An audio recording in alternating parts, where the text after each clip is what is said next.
పులే ఆశయాలను సాధిద్దాం సావిత్రిబాయి పులే ఆశయాలను సాధిద్దాం సావిత్రిబాయి పులే ఆశయాలను ప్రజా పోరాటాలు వర్ధిల్లాలి ప్రజా పోరాటాలు సావిత్రిబాయి పులే ఆశయాలను పులే ఆశయాలను సాధిద్దాం సావిత్రిబాయి పులే ఆశయాలను పోరాటాలు వర్ధిల్లాలి ప్రజా పోరాటాలు. సిపిఎం పార్టీ ఆర్మూరు మండల కమిటీ ఆధ్వర్యంలోనే మరి ఏదైతే సావిత్రిబాయి పులే జయంతిని 194వ జయంతిని శాస్త్రీనగర్ కార్యాలయంలో జరుపుకోవడం జరిగింది.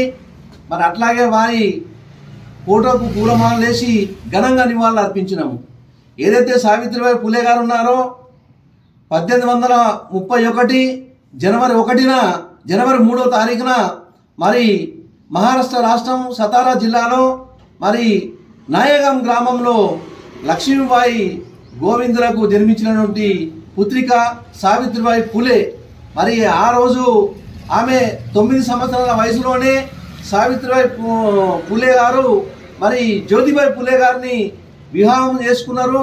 మరి ఆ రోజు చదువు లేకుండే మరి మొట్టమొదటి గురువైనటువంటి పులే గారు మరి భర్తకు చదువు నేర్పి ఆ రోజు సావిత్రిబాయి పులేని మహమ్మద్ నగర్లోనే 1848లో 9 మంది బాలికలతోటి ఒక పాఠశాలను ప్రారంభించిండ్రు. మరి ఆ రోజు మతోన్మాద బ్రాహ్మణవాదులు అగ్రవర్ణాలు ఈ ఆడామే చదువును చెప్పుతుంది మరి ఆడపిల్లలకంటూ ఆ రోజు బురద విసరడము, రాళ్లతోటి కొట్టడము, హేళన చేయడము, రకరకాల చిత్రవద చేసిన ఉడక మరి ఆమె ఆ చీర మీద లోపలికి పోయి మరొక చీరను తీసుకొచ్చుకొని మళ్ళీ లోపల చీర మార్చుకొని వచ్చి మరి సావిత్రిబాయి పులే గారు ఆ విద్యని బాలికలకు చెప్పడం జరిగింది.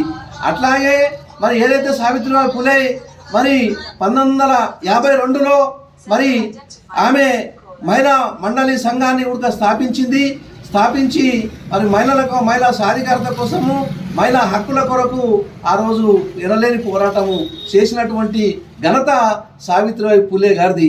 మరి అట్లాగే 1973 సత్యశోధక్ అనే సంస్థను స్థాపించి మరి మూఢనమ్మకాలను, బాల్య వివాహాలను, మళ్ళా అట్లాగే ఏదైతే మతోన్మాద బ్రాహ్మణ వాదుల మీద పోరాటం చేసి ఘన విజయాన్ని సాధించినటువంటి ఘనత సావిత్రిబాయి పులేది.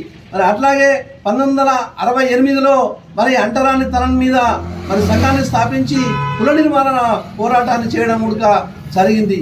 ఏదైతే 1896లో మహారాష్ట్ర రాష్ట్రంలో ప్లేగు వ్యాధి వచ్చి అనేక మంది చనిపోయిండ్రు, అనేక మంది అనాథ పిల్లలైనరు. ఆ రోజు ఆమె యొక్క పాఠశాలలో దాదాపుగా 2000 మందిని పెట్టి మరి ఆమె ఇంటింటికి తిరిగి కొంగుబట్టి అడిగి ఆ పిల్లలకు, అనాథ పిల్లలకు 2000 మందిని సాగి సవరించినటువంటి ఘనత సావిత్రిబాయి పులేది అని ఇలా నేను తెలియజేసుకుంటూ మరి ఆమె ఆశయాలను కొనసాగించాలా. అట్లాగే ఇప్పుడు రానున్న కాలంలో యువత కూడా సావిత్రిబాయి పులే జ్యోతి గారి యొక్క ఆశయాలను తీసుకెళ్లి ఇలా యువత రాజకీయాలకు రావాలని నేను సిపిఎం పార్టీగా ఈ యువతకు ఇప్పుడు విజ్ఞప్తి చేస్తున్నాను.